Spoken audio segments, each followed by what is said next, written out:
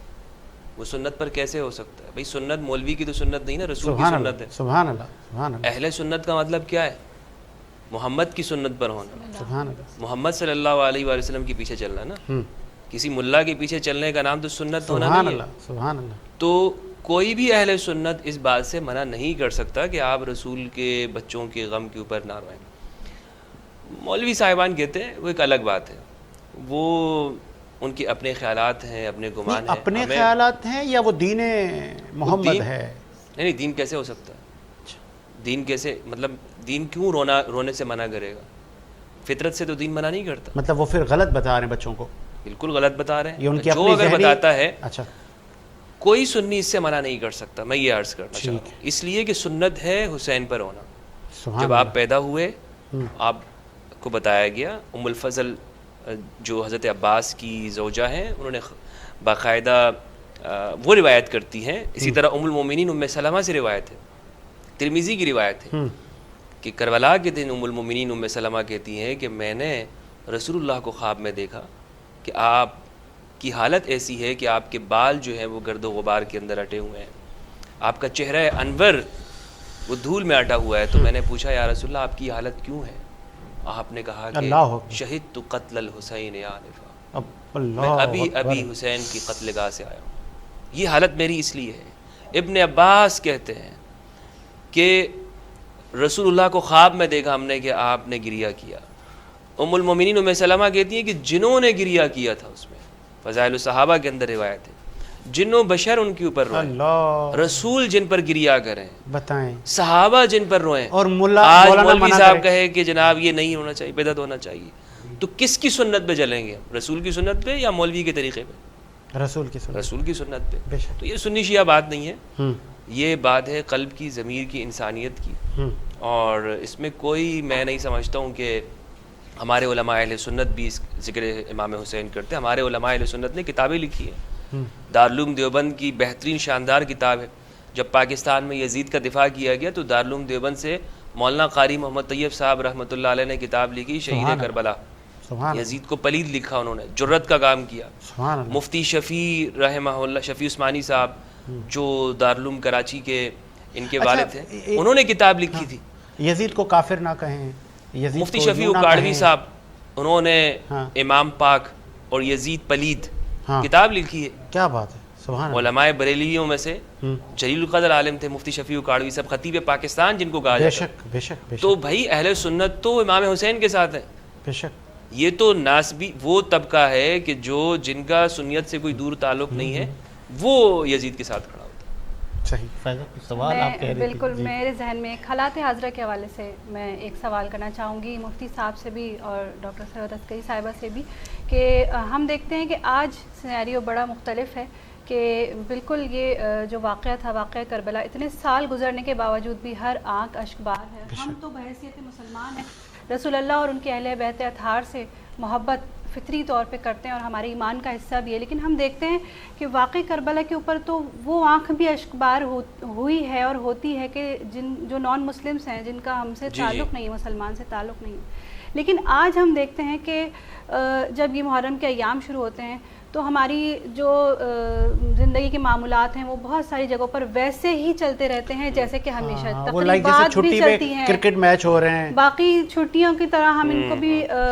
مناتے ہیں، تقریبات بھی کر لیتے ہیں اور ویکیشنز پہ کہیں گھومنے بھی چلے جاتے ہیں. ناران کا آنگن چلے جائیں گے. ایون کہ جو اس وقت جو وہ ڈھول اور تاشوں وغیرہ کا سامان یزید کی قوم نے استعمال کیا تھا اعلان کے لیے، وہ بھی بچوں کو دلایا جا رہا ہوتا ہے. تو اس بارے میں کچھ رائے بہت دیجیے اور اس افسوس بارے کی میں بات ہے. رہنمائی یہ قومی فرمائیے. انحداد ہے، یہ ہمارا ثقافت خراب ہو رہی ہے.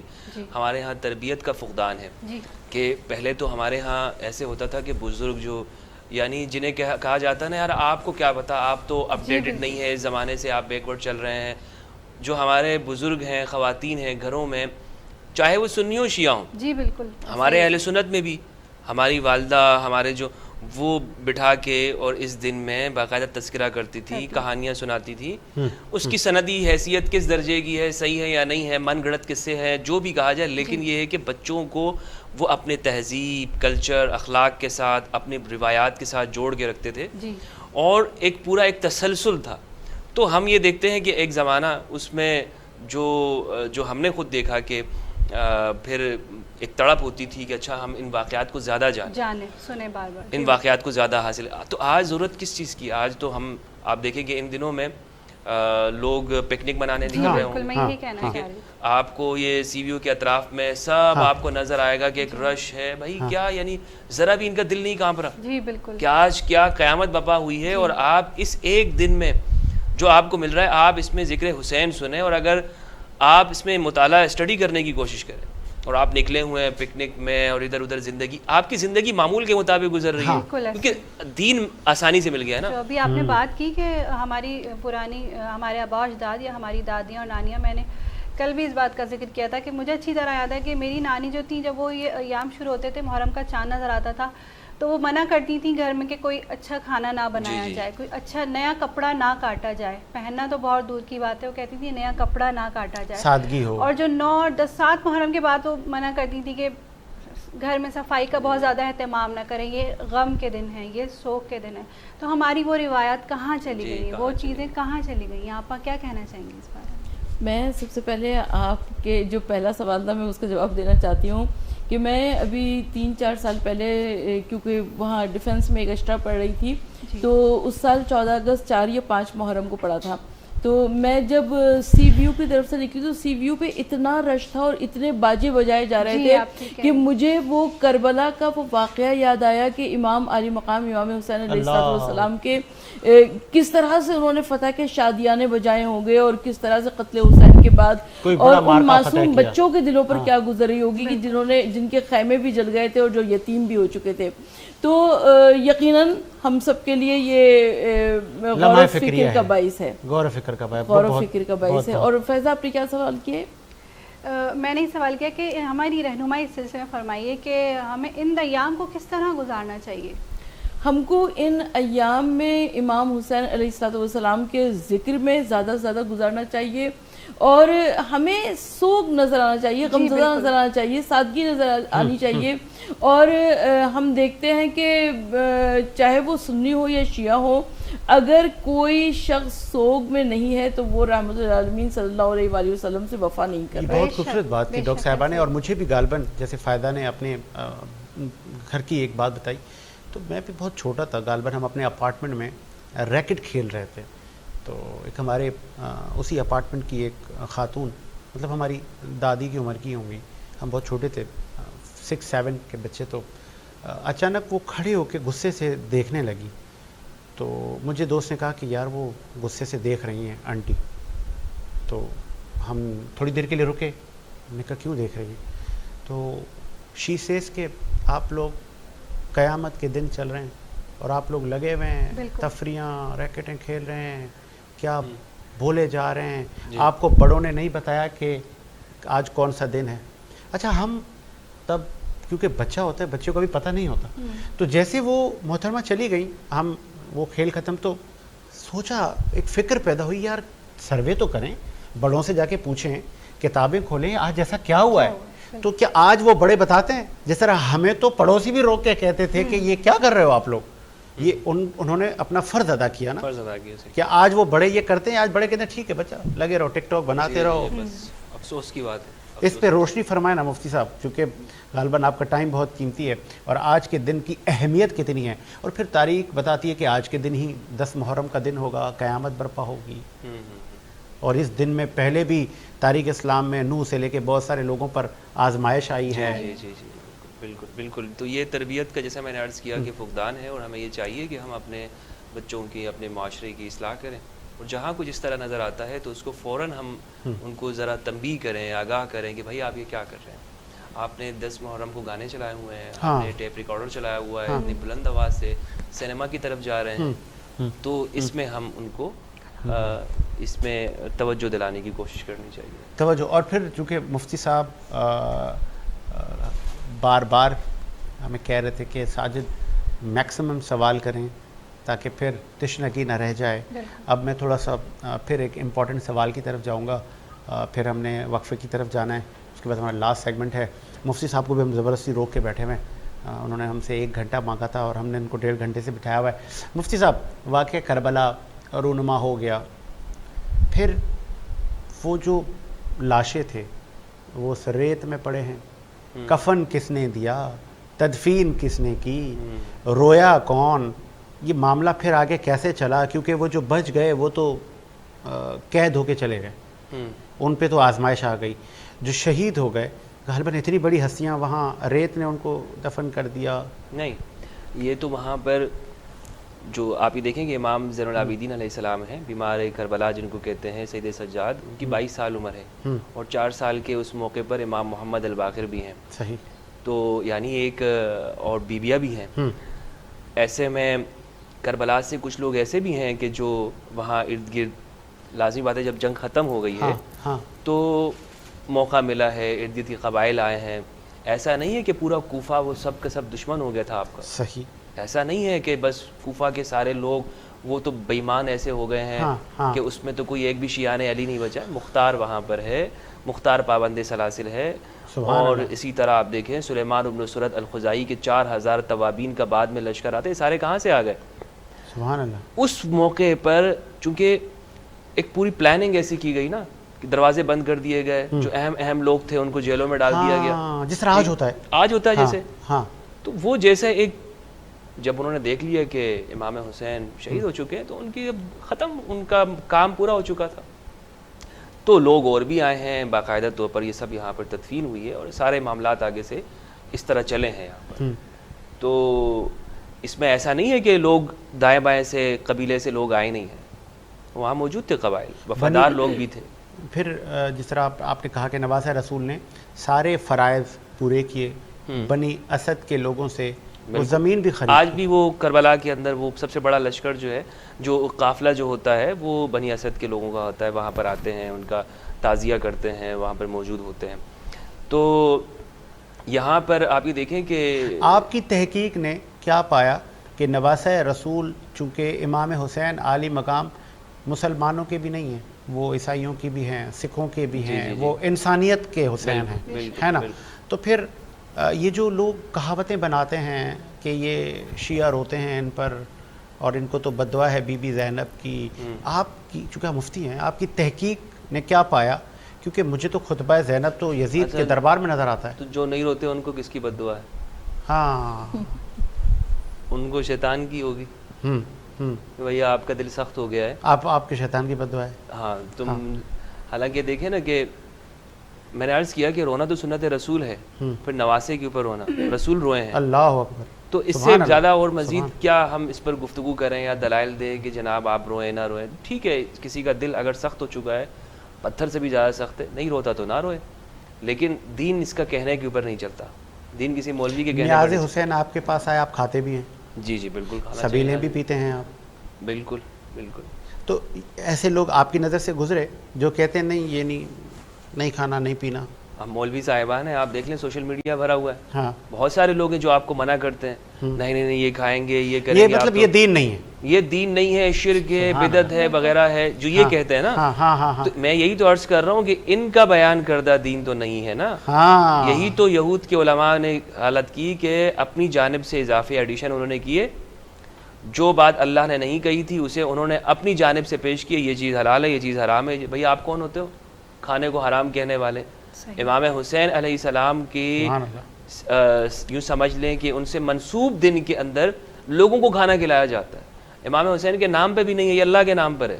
بتائیں. ٹھیک ہے، یہ اللہ کے نام پر ہے، نظر نیاز سب اللہ کے لیے ہوتی ہے. امام حسین سے منسوب دن میں یہ کی جاتی ہے کہ بھائی مجھے زیادہ ثواب ملے گا، مجھے اچھا لگے گا، میں لوگوں کو کھانا کھلاؤں گا. حدیث بھی ہے کہ کھانا کھلانا سب سے کھانا کھلانا سب سے بہترین تو پانی پلانا صدقہ جاریہ ہے. تو وہ بدعت کیسے ہو اس سکتی؟ عشرے میں مفتی فضل ہمدرد صاحب نے مجلس بھی پڑھی. جی الحمدللہ الحمدللہ. اچھا. ہم نے آغاز کیا ہے پاکستان میں پہلی مرتبہ ہاں ایک سنی اسکالر کہ وہ عشرہ مجالس امام حسین ہم نے آغاز کیا خالق دین حال کے اندر. بزم حسینی یہاں پر پہلے علماء اہل سنت بھی یہاں پہ پڑھا کرتے تھے، مفتی شفیع کاڑوی صاحب، مولانا یوسف بن نوری صاحب اور علامہ رشید ترابی صاحب مرحوم رحمہ اللہ، دیگر شفیع کاروی صاحب رحمہ اللہ، یہ وہاں پڑھا کرتے. تو پروردگار نے مجھے یہ اعزاز بخشا کہ میں نے یہ دیکھا کہ یہ لوگ کہتے ہیں بھائی مجلس حسینی امام حسین کے نام پر آپ شرکت نہ کریں. میں نے کہا میں خود ہی پڑھتا ہوں. سبحان اللہ، میں خود پڑھ دیتا ہوں. صحیح بات. ہم ایک سنی بھی پڑھے نا. ہاں بالکل ایسا ہی. ایک سنی کو بھی پڑھنا چاہیے. جب ہم یہ کہتے ہیں بھائی ہمارے ہیں حسین تو ہم اس دن کو زندہ کیوں نہ رکھیں؟ عملی مظاہرہ. ہاں عملی مظاہرہ. بھائی اتحاد تو ایسے ہی ہوگا نا، صرف زبان سے تو نہیں ہوگا. نہیں ہم اہل سنت تو اہل بیت کو مانتے ہیں، ہم تو اہل بیت سے بہت محبت رکھتے ہیں. بھائی جو دن ہے ذکر کرنے کا اس دن میں ایک سنی ذکر کرے، کیوں نہیں کرے؟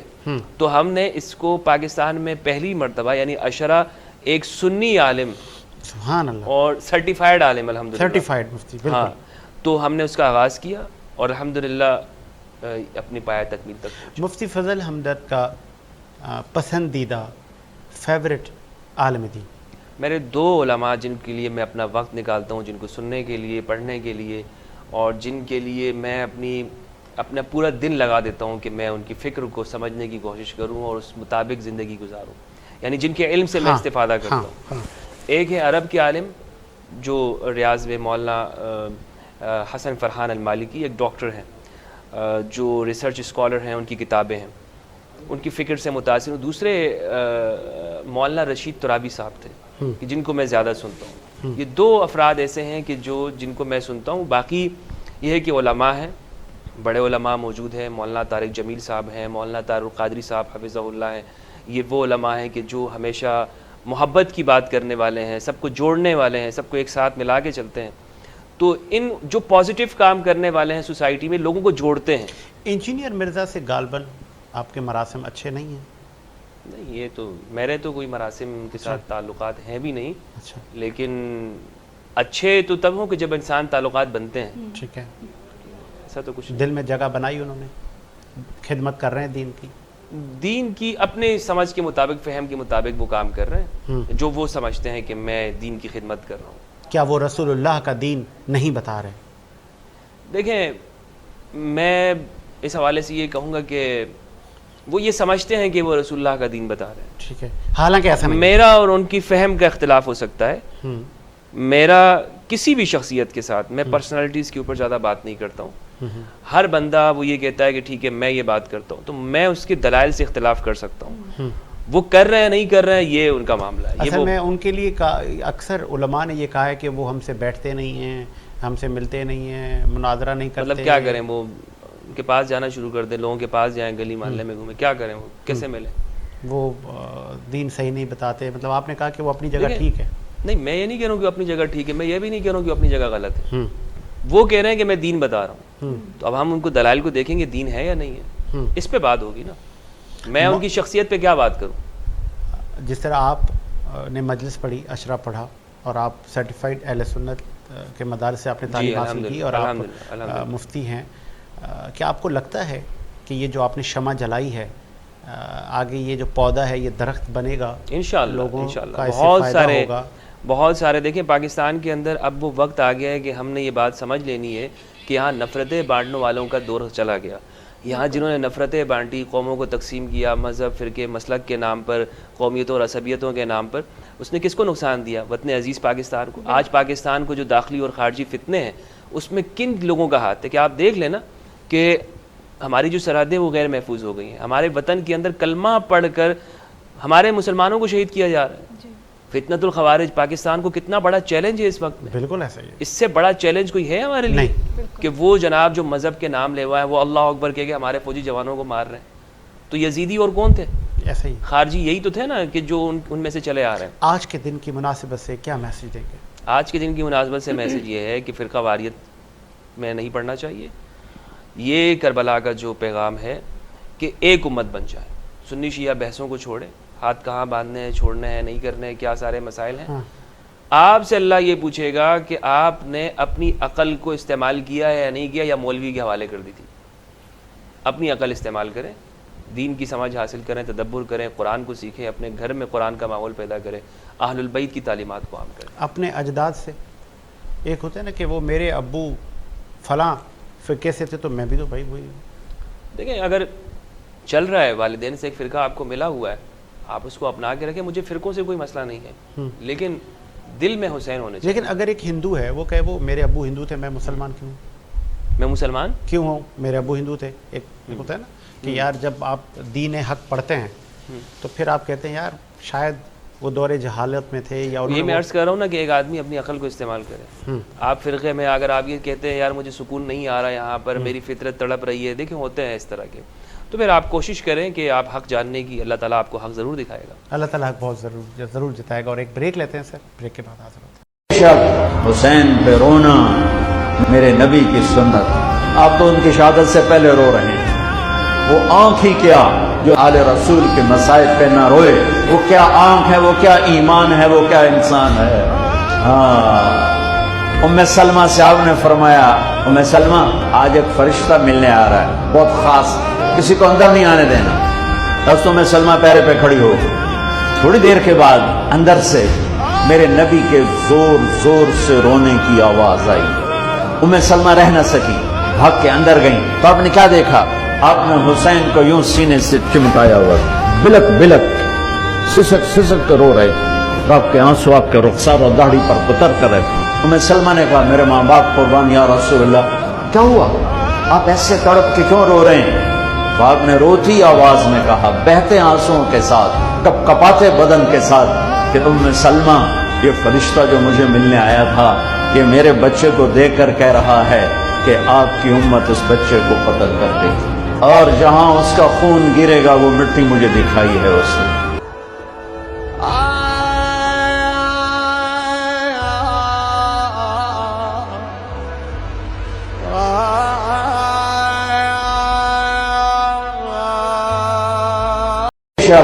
حسین پہ رونا میرے نبی کی سنت، آپ تو ان کی شہادت سے پہلے رو رہے ہیں۔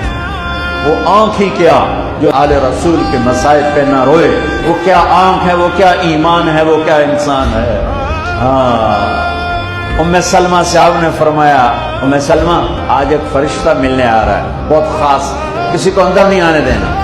بس ام سلمہ پیرے پہ کھڑی ہو، تھوڑی دیر کے بعد اندر سے میرے نبی کے زور زور سے رونے کی آواز آئی۔ ام سلمہ رہ نہ سکی، بھاگ کے اندر گئیں تو آپ نے کیا دیکھا؟ آپ نے حسین کو یوں سینے سے چمٹایا ہوا، بلک بلک سسک سسک کر رو رہے تھے، آپ کے آنسو آپ کے رخسار اور داڑھی پر اتر کر رہے تھے۔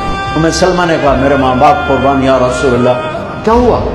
آپ ایسے تڑپ کے کیوں رو رہے ہیں؟ تو آپ نے روتی آواز میں کہا، بہتے آنسوؤں کے ساتھ، کپ کپاتے بدن کے ساتھ، کہ ام سلمہ یہ فرشتہ جو مجھے ملنے آیا تھا یہ میرے بچے کو دیکھ کر کہہ رہا ہے کہ آپ کی امت اس بچے کو قتل کر دے گی، اور جہاں اس کا خون گرے گا وہ مٹی مجھے دکھائی ہے اس نے۔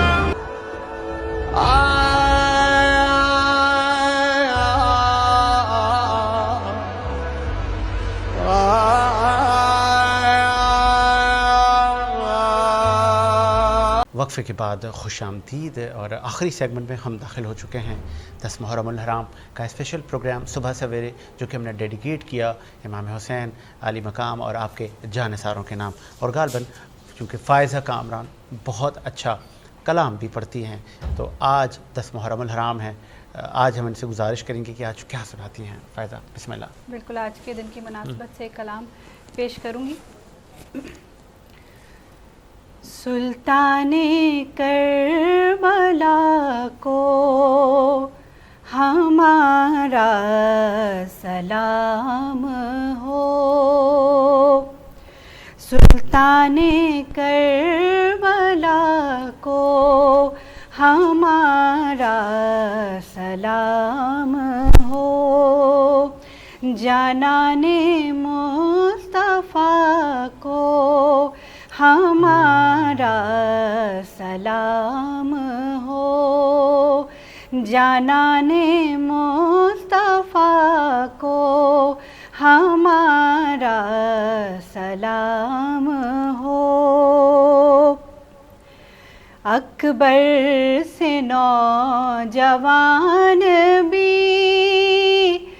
رن میں ہوئے شہید، ہم شکل مصطفیٰ کو ہمارا سلام ہو، ہم شکل مصطفیٰ کو ہمارا سلام ہو۔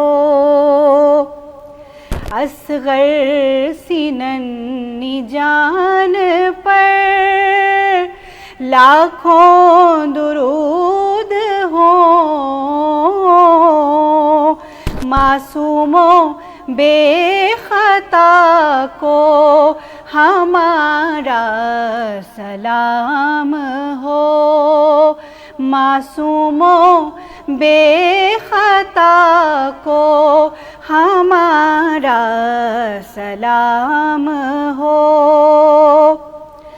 عباس نامدار ہیں زخموں سے چور چور، عباس نامدار ہیں زخموں سے چور چور، اس پہ کرے وفا کو ہمارا سلام ہو۔ بھائی بھتیجے بھانجے سب ہو گئے شہید، ہر لالے بے بہا کو ہمارا سلام ہو، ہر لالے بے بہا کو ہمارا سلام ہو کر شہید قوم کی کشتی تیرا گئے، امت کے ناخدا کو ہمارا سلام ہو، امت کے ناخدا کو ہمارا سلام ہو۔ ناصر ولائے شاہ میں کہتا ہے بار بار،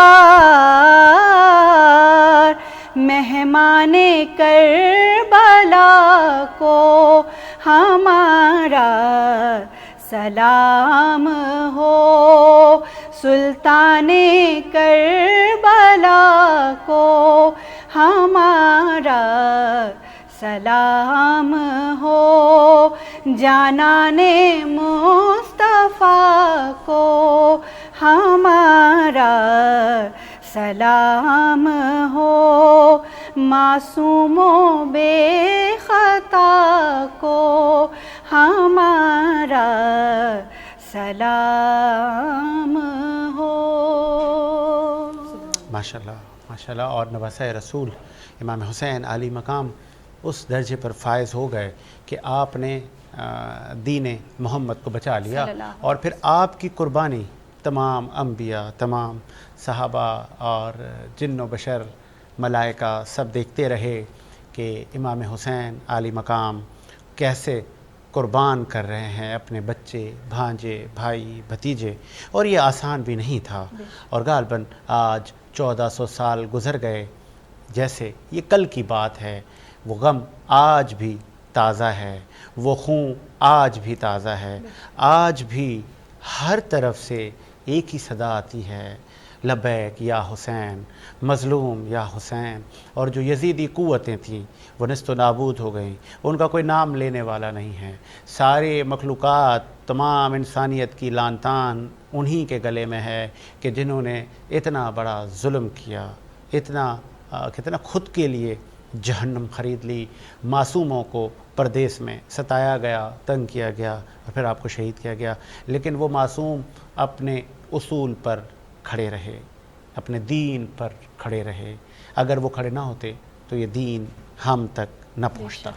بیوی، چونکہ آخری ہمارا سیگمنٹ ہے، میں چاہوں گا کہ وہ دردناک مصاحب جو کہ ہمارا کلیجہ پھٹ جاتا ہے جب ہم ذکر کربلا کو چھیڑ دیتے ہیں، جب ہم تاریخ پڑھتے ہیں، پھر ہمیں وہ تاریخ کے ظلم و ستم آپ جیسے اہل علم بتاتے ہیں، تو غالباً یہ بتانا چاہیے، ہر سال ہمارے بچوں کو، ہماری نسلوں کو پتہ ہو کہ یہ دین ہم تک اتنی آسانی سے نہیں پہنچا۔ امام علی مقام امام حسین علیہ السلام نے مقتل کربلا میں صدائے استغاثہ بلند کی کہ حل من ناصر ینصرنا، ہے کوئی جو اس وقت غربت میں میری مدد کے واسطے آئے۔ اور اس کے بعد حضرت علی اصغر کو حرملہ کے تیر ستم نے شہید کیا، اور اس کے بعد امام علی مقام امام حسین علیہ السلام در خیمہ پر آئے اور کہا کہ علیکم منی السلام، اے زینب ام کلثوم ہمارا سلام قبول کرو، اے سکینہ و کبریٰ ہمارا سلام قبول کرو، اے مکی کنیز فضہ ہمارا آخری سلام قبول کرو۔ اور اس کے بعد حسین رخصت ہوئے خیمے سے، اور یہ بڑا مشکل وقت تھا، اس لیے کہ بار بار خیمے کا پردہ اٹھتا تھا اور بار بار خیمے کا پردہ گرتا تھا۔ شبیر برآمد ہوئے یوں خیمے کے در سے، جس طرح جنازہ ہے نکلتا بھرے گھر سے۔ اور امام مظلوم علیہ السلام جب خیمے سے برآمد ہوئے ہیں اور امام حسین علیہ السلام نے ذوالجناح پر بیٹھے ہیں تو ذوالجناح نے قدم آگے نہ بڑھایا۔ امام حسین علیہ السلام نے گھوڑے کے گلے میں باہوں کو ڈال دیا اور آہستہ آہستہ اس کے کان میں کہنا شروع کیا کہ اے زلجنا تجھے تو سب کچھ معلوم ہے، میرا بچپن کا دوست حبیب ابن مظاہر رخصت ہو گیا، اور اے زلجنا عباس علمدار کے گلے پر عباس علمدار کے بازو کٹ گئے، اے زلجنا تجھے تو سب معلوم ہے میرا 18 برس کا علی اکبر رخصت ہو گیا، بس مجھے میری وعدہ تک پہنچا دے۔ زلجنا نے زبان بے زبانی میں کہا کہ مولا میرے سموں کی جانب دیکھیے۔ اب جو حسین نے دیکھا تو 4 برس کی سکینہ کو گھوڑے کے سموں سے لپٹا ہوا پایا۔ اللہ اکبر۔ مولا گھوڑے سے نیچے اترے، سکینہ کو سینے سے لگایا، کہا سکینہ وہ طریقہ سیکھو جو یتیموں کا طریقہ ہوتا ہے۔ بچی نے پوچھا بابا یتیم کسے کہتے ہیں؟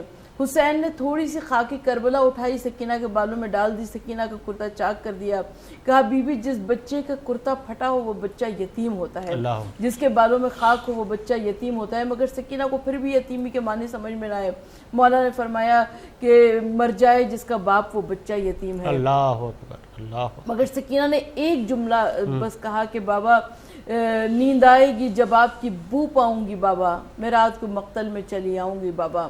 اور حسین علیہ السلام نے سکینہ کو زینب کے حوالے کیا، کہا کہ زینب سکینہ سے خبردار رہنا، اور اس کے بعد میرے مولا مقتل کی جانب چلے ہیں۔ اور بڑی جنگ کی حسین نے، میمنہ کو میسرہ پر پلٹا، میسرہ کو میمنہ پر پلٹا، اور حسین آگے بڑھتے جا رہے ہیں اور آواز دیتے جا رہے ہیں آؤ عباس حسین ابن علی کی جنگ دیکھو، آؤ علی اکبر 3 دن کے بھوکے پیاسے کی جنگ دیکھو، آؤ حبیب ابن مظاہر بچپن کے دوست کی جنگ دیکھو کہ ایک مرتبہ آسمان سے ندا آئی یا ایھا النفس المطمئنہ۔ حسین نے اپنی ذوالفقار کو نیام میں رکھا، اور جیسے ہی حسین کی تلوار نیام میں گئی ایک مرتبہ فوج اشقیہ پلٹنے لگی ہے، اور کسی نے تیر مارے، کسی نے تلوار ماری، کسی نے نیزہ مارا، اور کسی نے پتھر مارا، کسی کو کچھ نہ ملا تو اس نے جلتی ہوئی زمین کربلا سے ریت اٹھائی اور اس نے حسین کے زخموں پر ڈال دی، اور امام علی مقام جھومنے لگے فرش سے ذوالجناح پر۔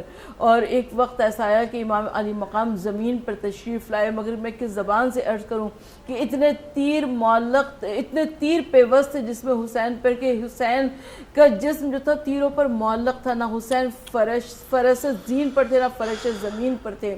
اور شمر آگے بڑھا، اس نے وہ بے ادبی کی کہ زمین و آسمان تھرا گئے۔ شمر نے سینہ حسین پر پیر رکھا، وہ تیر جسم سے آر پار ہو گئے، اور شمر نے گلو حسین پر خنجر چلانا چاہا، اور جب وہ 13 مرتبہ خنجر چلایا ہے شمر نے۔ جب دربار یزید میں یہ قافلہ لٹا ہوا پہنچا ہے، اور شمر نے، کیونکہ انعام و اکرام کی لالچ میں وہ سب خود اپنے کارنامے بیان کر رہے تھے، اس طرح ان کی چارج شیٹ بھی تیار ہو رہی تھی، تو شمر نے کہا کہ مجھے حسین پر 13 ضربیں لگا کر میں نے حسین کا سر تن سے جدا کیا۔ تو یزید کہتا ہے کہ حسین کا اتنا پیاسا گلا تھا، تجھے 13 ضربیں کیوں لگانی پڑی؟ شمر نے کہا میں کیا کرتا، میں جب بھی گلو حسین پر خنجر چلانے لگتا کسی بیوی کے 2 ہاتھ آگے آ جاتے تھے کہ شمر خنجر نہ چلانا، میرا حسین 3 دن کا پیاسا ہے، اے شمر خنجر نہ چلانا، میرا بچہ صبح سے لاشوں پر لاشیں اٹھاتا رہا ہے۔ تو جناب امام حسین علیہ السلام مقتل کربلا میں شہید ہو گئے۔ قد قتل الحسین بکربلا کی صدا بلند ہوئی، قد ذبح الحسین بکربلا کی صدا بلند ہوئی، اور جناب سکینہ جو کہ در خیمہ پر انتظار میں کھڑی تھی، جناب زینب مصلی عبادت پر بیٹھی ہوئی تھی، اور جناب سکینہ کہہ رہی تھی کہ پروردگار میرے بابا کو خیریت سے لانا، اور بابا نہ آئے، بابا کا خون میں ڈوبا ہوا ذوالجناح آیا۔ سکینہ نے کہا کہ اے ذوالجناح میرے بابا کو کہاں رن میں چھوڑ آیا، اور اس وقت سکینہ کی نظر نیزہ طویل پر پڑی، نیزہ طویل پر جس پر سر حسین بلند تھا، اور ندا آ رہی تھی، زمین کربلا میں ارتعاش تھا، زلزلہ تھا، اور ندا آ رہی تھی قد قتل الحسین بکربلا، قد ذبح الحسین بکربلا۔ بتائیں اتنا سب کچھ گزرا آل رسول پر، اور پھر وہ امتحان آپ پاس کر گئے، غالباً اذان علی اکبر ہوئی، آپ اس دنیا سے کوچ کر گئے۔ آج آپ کی وہ عظیم قربانی جس کو ہم 1400 سال گزرنے کے باوجود بھی ہم خراج تحسین پیش کر رہے ہیں، اور آپ نے وہ وعدہ وفا کیا کہ جو آپ نے بچپن میں کیا تھا، اور رسول اللہ نے تو کہا تھا کہ آپ اپنے بیٹوں کو لائیں، میں اپنے بیٹوں کو لاتا ہوں، اور غالباً یہ رسول اللہ کے ہی بیٹے تھے کہ جنہوں نے دین اسلام کو بچا لیا۔ کیا میسج دیں گی؟ واقعہ کربلا ہمیں حق و باطل کا درس دیتا ہے کہ ہم حق پر کھڑے ہو جائیں۔ بجائے 72 ہو گئے روشن، بجھایا ایک دیا شہنے 72 ہو گئے روشن، اندھیرا خود پریشاں ہے بجھا کیا تھا جلا کیا ہے۔ امام مظلوم نے مقتل کربلا میں کہا اپنے اصحاب کرام کو مخاطب کر کے کہ دیکھو آنے والوں کے لیے راستے بند ہیں، جانے والوں کے لیے راستے کھلے ہوئے ہیں، تم میں سے جس کا جی چاہے مجھے چھوڑ کر چلا جائے، میں اپنے نانا سے تمہاری ضمانت لیتا ہوں بخشش کی۔ اور جب چراغ خیمہ جلایا گیا تو ایک فرد بھی کم نہیں تھا۔ یہ بڑی استقامت کی بات تھی۔ اور امام عالی مقام نے شب عاشور وہ عظیم جملہ ارشاد فرمایا کہ جیسے اصحاب خدا نے مجھے دیے ویسے کسی کو نہ دیے۔ سبحان اللہ۔ آپا میں چاہوں گی چونکہ آپ یہاں موجود ہیں تو آپ کی موجودگی کا بھرپور فائدہ میں اٹھانا چاہوں گی۔ آپ یہ بیان کریں اور ہمیں گائیڈ کریں کہ بحیثیت ایک ماں، بحیثیت ماں ہمیں کون سے وہ اعمال اپنانے چاہیے کہ ہم اپنے بچوں کے دلوں میں عشق امام حسین اور کربلا کا عشق پیدا کریں۔ فی زمانہ اس کی بے حد ضرورت ہے، تو ایک ماں کو وہ کیا ایسے کام کرنے چاہیے؟ دیکھیں شہزادی کونین جناب سیدہ سلام اللہ علیہ جو ہے وہ قربہ سے مودت ہم سب کے اوپر واجب ہے۔ تو قربہ سے مودت جب واجب ہے تو شہزادی کونین سلام اللہ علیہ کے در کی ہم لوگ اگر سنت پر عمل کریں اور تعصی کریں، چاہے تو خفیزات کو یزدان بنا دے اور آنگن میں ہوئی بات کو قرآن بنا دے، حبشی کو کبھی واقف سبحان بنا دے اور دربان پہ راضی ہو تو سلمان بنا دے، حسنین کو توحید کا عکاس بنا دے، یہ جس کو دعا دے اسے عباس بنا دے۔ ہماری تربیت کچھ ایسی ہونی چاہیے کہ ہم شہزادی کونین کے گھرانے کی محبت کو اپنے بچوں کے دل میں ڈالیں، اور اس کے لیے ایک بہترین صورت ماں کی بھی ہے اور ایک بہترین صورت باپ کی بھی ہے۔ اور ماں جو کہ اپنے گھر میں اٹھتے بیٹھتے چلتے پھرتے شہزادی کونین کے گھرانے کی اور رسول خدا صلی اللہ علیہ وآلہ وسلم کی آل کی محبت اور مودت کو بتاتی رہے بچوں کو، اور ان کے باپ بھی کے لیے بھی ضروری ہے۔ دیکھیں تربیت کے مختلف اقسام ہوا کرتے ہیں، اور جب تربیت کے مختلف اقسام ہوا کرتے ہیں تو اس تربیت کو ماں کے اوپر بھی فرض ہے اور باپ کے اوپر بھی فرض ہے۔ بالکل بالکل، دونوں کے اوپر فرض ہے، اور گھر کا ماحول بھی ایسا ہونا چاہیے میرے خیال سے شروع دن سے ہی، کیونکہ ہم دیکھتے ہیں کہ جو مائیں گھر میں خود نماز پڑھتی ہیں ان کا 2 سال یا 2.5 سال کا بچہ بھی برابر میں جانماز بچھا کے کھڑا ہو جاتا ہے، چاہے اسے نماز ادا کرنی آتی ہو یا نہیں۔ اور جو والد حضرات مسجد جاتے ہیں تو بچے شوق میں ان کے ساتھ لازمی طور پر مسجد جاتے ہیں چاہے انہیں نماز ادا کرنی ہے۔ اور چونکہ ہم اختتام کی طرف جا رہے ہیں اور میں تو فائدہ سے پھر گزارش کروں گا، فائدہ چونکہ بہت اچھا کلام پڑھتی ہیں، ابھی بھی انہوں نے بہت اچھا سلام پڑھا، ایک جاتے جاتے ہم ان سے ایک اور ہمیں وہ نوحہ سناتی ہیں یا سلام پڑھتی ہیں تو پھر ہم اختتام کی طرف جائیں، اور ہمارا سلام ہو امام حسین عالی مقام پر، آپ کے خاندان پر، آپ کے صحابہ پر، آپ کے بچوں پر، بھتیجوں پر، بھانجوں پر، کہ اگر آپ دین کو نہ بچاتے تو ساجد بھی شاید مسلمان نہ ہوتا۔ اگر یہ پتہ چل جائے امت کو کہ یہ دین جب پناہ لیتا ہے امام حسین کے پاس تو آپ اس کو پناہ دیتے ہیں، آپ کہتے ہیں حسین جان دے گا لیکن دین کو بچا لے گا، تو یہ آپ کا ہم پر احسان ہے حسین کہ آپ نے ہمارے دین کو بچا لیا، آپ نے نبی کریم صلی اللہ علیہ وآلہ وسلم کی قربانی کو بچا لیا، آپ نے علی المرتضیٰ مولا کائنات شیر خدا کی قربانی کو بچا لیا، آپ کے والدین، آپ کی اجداد نے جو دین اسلام کے لیے قربانیاں دی تھی، آپ نے ان کے ساتھ شانہ بشانہ کھڑے ہو کے بتا دیا کہ اگر اب یہ دین حسین کے کندھوں پر آ چکا ہے، اگر یہ دین حسین کی قربانی مانگتا ہے تو یہ بھی مولا کائنات حضرت علی المرتضیٰ کی طرح قربانی دے گا اور دین کو بچا لے گا۔ بے شک۔ میں آخر میں سلام پیش کرنا چاہوں گی۔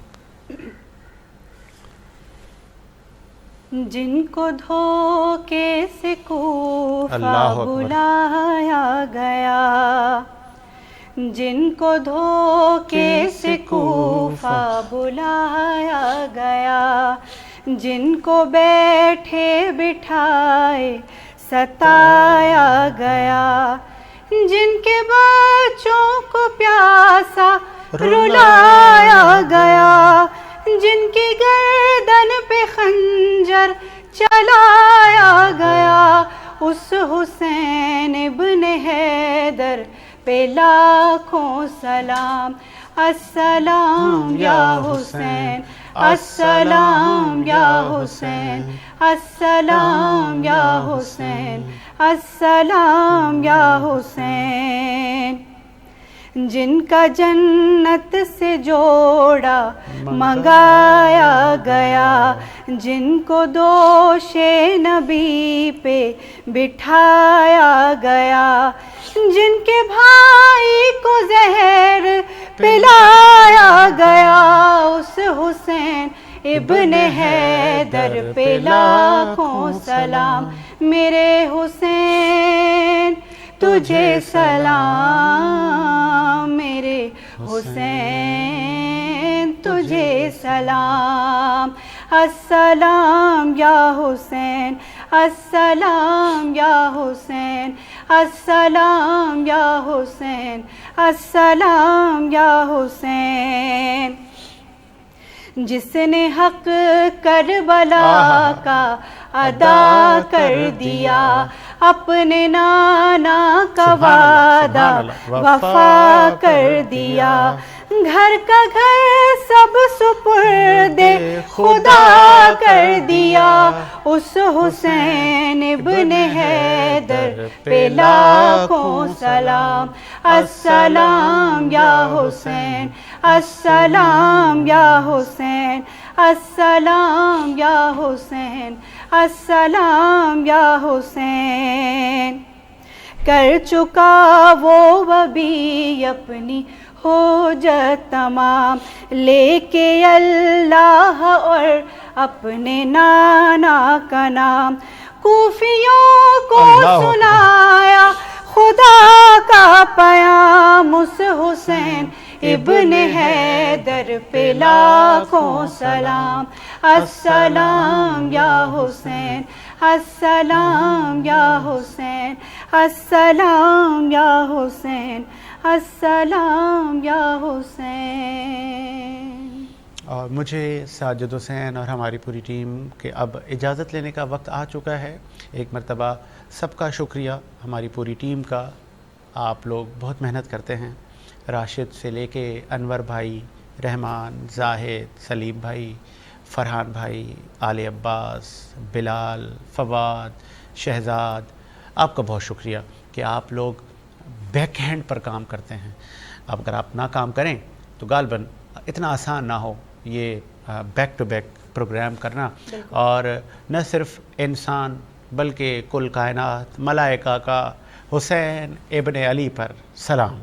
اور غالباً ہر آنکھ اشک بار ہے، ہر کوئی اس غم میں مبتلا ہے جو کہ نواسہ رسول پر یہ قیامت گزری آپ کے گھر پر، اور آپ کے خانوادے نے جس طرح قربانی دی اور تاریخ رقم کر دی، رہتی دنیا تک آپ کے اصول، آپ کی قربانی بیان ہوتی رہے گی۔ ہم چلے جائیں گے، ہماری نسلیں بھی بیان کرتی رہیں گی، اور آپ کا یہ غم قیامت تک غالباً چلتا رہے گا۔